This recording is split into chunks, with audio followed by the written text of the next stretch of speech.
What if your partner and your in-laws are more inclined for your money than you?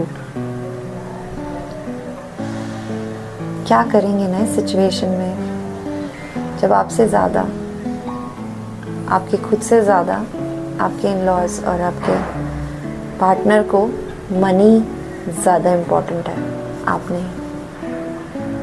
आप हो सकते हैं but आप first number पे तो नहीं है। ये सिचुएशन है, ये एक्चुअल सिचुएशन है जो रिसेंटली मुझे किसी ने बताई। और जब मैंने ये सुना तो मैंने थोड़ा सा अपनी थ्योरीज, अपने एक्सपीरियंस को इवैल्यूएट किया और समझा कि ये भी एक रिलेशनशिप की वीक सिचुएशन है, ये एक क्रिटिकल सिचुएशन है जहाँ पे आपका सेल्फ वर्थ तो वैल्यू नहीं हो रहा है, क्योंकि आप एक पोटेंशियल हैं, आप में एक पोटेंशियल है, आप अच्छा जॉब कर सकते हो, तो उसको वैल्यू दिया गया बिफोर मैरिज देन यू। और अभी कन्फ्यूजन इतना ज़्यादा है कि इस लाइफ के साथ आगे कैसे बढ़ा जाएगा। हाँ, मैं प्यार करती हूँ, लेकिन कैसे आगे चलूँ मुझे नहीं समझ आता। सो गाइस, मैं इस पूरी सिचुएशन को शेयर करना चाहती हूँ आप लोगों के साथ, लेकिन उससे पहले आपको लाइक, सब्सक्राइब और शेयर करना होगा, क्योंकि ऐसी बहुत सारी फीमेल्स हैं जिनको इस सपोर्ट की ज़रूरत है। तो डोंट मिस। या अगर आप सुन रहे हैं और आपने मेल हैं या फीमेल हैं और आपको कभी ऐसा लगा कि आपका पहला चॉइस आपका पार्टनर से ज़्यादा उसका मनी है, तो प्लीज़ इस वीडियो को पूरा सुनिएगा। और अगर आपके साथ ऐसा हुआ है तो ये सबसे ज़्यादा इम्पॉर्टेंट है आपके लिए। तो ये एक सिचुएशन है, हम सिचुएशन को एनालिसिस नहीं करेंगे, हम थोड़ा बहुत इसके बारे में पहले समझते हैं, फिर हम इसको एनालिसिस करेंगे, ठीक है। तो ऐसे सिचुएशन क्यों होती है? तो जब हम मैरिज जैसे एक इंस्टीट्यूट में घुसते हैं तो ऑब्वियसली हम बहुत सारे चेकलिस्ट बनाते हैं, दोनों पार्टनर्स की फैमिलीज़ बनाती है, दोनों पार्टनर्स बनाते हैं, कुछ टाइम साथ में आता है, जैसे चेकलिस्ट में कितना कुछ हमारा टिक हो गया है वो भी हम जानने की कोशिश करते हैं। लेकिन हमें एक्चुअल इंटेंशन चेकलिस्ट से कभी भी पता नहीं चलेगी। जो आप चेकलिस्ट बनाते हैं ना, स्मार्ट होना चाहिए, अंडरस्टैंडिंग होना चाहिए, कम्युनिकेशन अच्छा होना चाहिए, जो भी आपकी चेकलिस्ट है। लेकिन आप इस चेकलिस्ट की इंटेंशन कैसे जानेंगे? सबसे ज़्यादा तो इंटेंशन है। अगर मेरी इंटेंशन प्यार है ना रिलेशनशिप में आप लोगों की मदद करने की, तो मैं आप तक पहुंचूंगी। लेकिन अगर मेरी इंटेंशन ना सिर्फ यूट्यूब से पैसा कमाने की है ना, तो मैं आप लोगों तक कभी नहीं पहुंच पाऊंगी। आप मुझे सुनेंगे और कहेंगे अरे यार ठीक है, इससे कनेक्ट नहीं बना। सो इंटेंशन बहुत ज़रूरी है। सो जब भी आपने वो चेकलिस्ट बनाई और आपकी 8 पॉइंट टिक हो गए, which is a very good ratio, very very good ratio. But intentions, आप चाहे आप उससे मिल लें, आप बात कर लें, आप कुछ भी कर लें, आप इंटेंशंस बहुत जल्दी नहीं समझ पाते, क्योंकि आपने वो खुद को भी नहीं सीखा। हम अपनी इंटेंशंस पे भी बहुत बार चीज़ें कंफ्यूज हो जाती हैं, हमारी खुद की इंटेंशन फ्लक्चुएट होती हैं, तो हम पार्टनर की तो कैसे ढूंढेंगे? तो ये मिस्टेक शुरू ही वहाँ से होती है जब हम अपनी चेकलिस्ट पे काम करते हैं, और बिहाइंड द चेकलिस्ट जो प्योर इंटेंशंस या मनी माइंडेड इंटेंशंस या हाउस होल्डिंग मोर इंटेंशंस, कई लोगों का होता है कि यार शादी के बाद ये संभाल ले चीज़ों को, वो हमें क्लियर नहीं होती। और वो क्लियर करने के लिए सबसे ज़्यादा पहले उसमें करना क्या पड़ता है? इंटेंशन क्लियरली अंडरस्टैंड करने के लिए ना आपको थोड़ा डीप डाउन पहले अपने अंदर जाना है कि मैं ये रिलेशनशिप बना क्यों रही हूँ, मुझे इससे क्या चीज़ें हैं। बहुत सारे वाइज इन हाउस एंड उससे अपने साथ पहले काम करना है। आपको दूसरे के लिए करना तो बहुत मुश्किल है और करना भी नहीं चाहिए। पहले आप अपने जो चेकलिस्ट बनाइए ना, उसके वाइज समझिए कि क्यों आपने ऐसा बनाया होगा, क्यों ऐसा आपने किया होगा, किस लिए ऐसा हुआ होगा।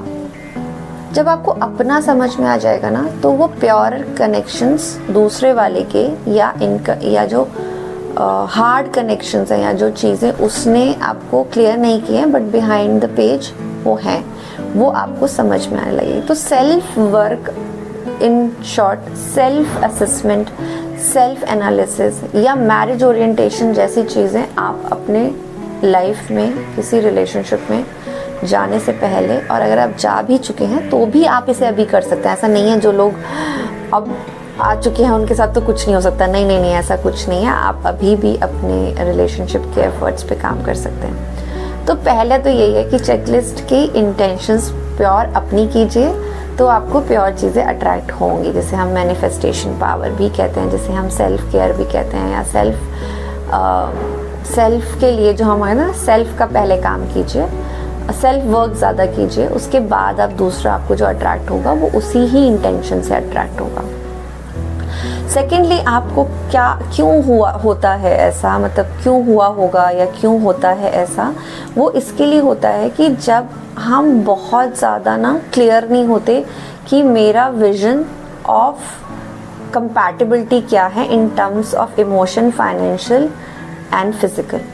जब हमें ये कंपैटिबिलिटी नहीं समझ होती है ना, जब हम इन कंपैटिबिलिटीज़ के बारे में बात नहीं करते, क्योंकि जब ये रिलेशनशिप बना होगा तब भी आप जॉब कर रहे थे, जब आपकी शादी हुई तब भी आप जॉब कर रहे थे, बट मनी वाली बात अभी इतनी हाईलाइटेड क्यों है? क्योंकि वो चीज़ हमने कंपैटिबिलिटी में समझी ही नहीं, हमने अपने वैल्यू सिस्टम्स बताए ही नहीं, हमने ये बताया ही नहीं कि मैं इससे ज़्यादा नहीं करूँगी। और वो बताया कब? जब पानी सर से ऊपर निकल गया, तब हमने वो चीज़ें शेयर की, तो वो एक्सेप्ट तो नहीं होंगी। बट ये जो बाउंड्री ऑफ लाइन है, तो कहते हैं ना वैल्यूज़ बहुत ज़रूरी हैं, तो पहले अपनी वैल्यूज़ पे काम कीजिए एंड देन आप दूसरे की वैल्यूज़ को इम्प्रूव करने के लिए या उनको स्ट्रक्चर करने में मदद कर सकते हैं। क्योंकि सामने वाले के लिए हो सकता है मनी उसकी मेजर वैल्यू हो और मनी आपकी मेजर वैल्यू नहीं है। तो जब दो मिसअलाइंड वैल्यूज साथ आती हैं तो स्कोप ऑफ वर्क बढ़ जाता है, और ये हमेशा होगा कि आपकी वैल्यू दूसरी वैल्यू से अलग है। जैसे हमारे फिंगरप्रिंट्स अलग होते हैं, हमारी वैल्यूज़ भी वैसे ही अलग होती है। तो हम चेंज नहीं कर सकते, बट हम मिल के काम कर सकते हैं और इवेंचुअली वो चेंज हो जाती है। तो ये चीज़ें पहले आपको अपनी पता हो, जिससे आप उसी कॉन्टेक्स्ट में चीज़ें अपनी क्रिएट कर सकें, अपनी लिस्ट क्रिएट कर सकें, अपने हस्बैंड को या आने वाले पार्टनर को या अपनी आने वाली वाइफ को इस सपोर्ट दे सकें। एंड ये फिर आपको मदद करेगा उस ओरिएंटेशन को, अगर वो नेगेटिव है तो उसे पॉजिटिव में बदलने की कोशिश करेगा। And third most important is, अगर आपकी फैमिलीज़ इन्वॉल्व हैं तो प्लीज़ अपनी फैमिलीज़ के थ्रू भी ये कम्युनिकेशन आपको पहले करना होगा, क्योंकि once you are married then it is very social pressure is also going in your you. और अगर ये भी हो गया कि अच्छा इतना सब कुछ होने के बाद मैं साथ नहीं पाऊँगी, तो वो डिसीजन लेना of separation is very critical. तो अगर अरेंज्ड है और अगर लव्ड भी है, तो लव्ड में it's very easy to talk about money and aspects, but if it is an arrange marriage और it is love cum arrange, और पहले आपको नहीं समझ में आया और अब आपको समझ में आ रहा है, तो भी आप अपने पेरेंट्स के कॉन्वर्जेशंस में ये बात को ऐड करवाएं। Being independent is very important, but if your independency is being ruined in a new relationship, then it is a phase of work. आपको इस पे काम करना चाहिए। मैं हर लेडी, हर कपल्स, हर हस्बैंड, हर वाइफ, हर मेल को मैं यही कोशिश करती हूँ कहने की कि रिलेशनशिप वन डे टास्क नहीं है, it's a task of every day. रोज़ हम इसको नर्चर करना चाहिए रोज़, और वो बहुत मुश्किल नहीं है, बहुत छोटी छोटी चीज़ें हैं हम नर्चर करने के लिए। मैं इस पौधे को जिस दिन लगाई थी वो मेन डे था, उसके बाद मुझे थोड़ा थोड़ा ही नर्चर करना होता है इसको, बहुत ज़्यादा ये डिमांड नहीं करता है, रिलेशनशिप बहुत डिमांड नहीं करता है, बट नर्चरिंग मांगता है। और हम क्या करते हैं, हम डिमांड्स को पूरा करते हैं, हम नर्चरिंग को नहीं करते हैं, क्योंकि हमें सिखाया नहीं जाता है। तो मिस्टेक्स किसी की भी नहीं है, ना आपकी, ना आपके पेरेंट्स की, ना आपके पार्टनर की। It's all that we are not aware about it. But अब मैं आप लोगों के साथ हूँ और आप लोगों को पता है, आप मुझे डिस्क्रिप्शन बॉक्स में डिमांड कर सकते हैं क्लैरिटी कॉल के लिए, and we can connect on your issues. We will talk about you because you are unique and your relationship is super unique for me.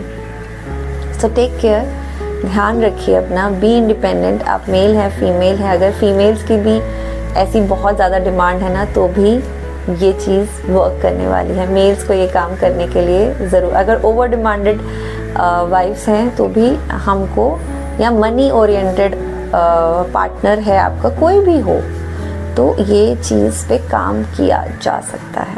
And this is something I first time reveal in front of you कि हम values पे भी काम कर सकते हैं. सो believe on yourself, on your relationship. It's very harmonious and it is very beautiful. And just take care of yourself and your relationship.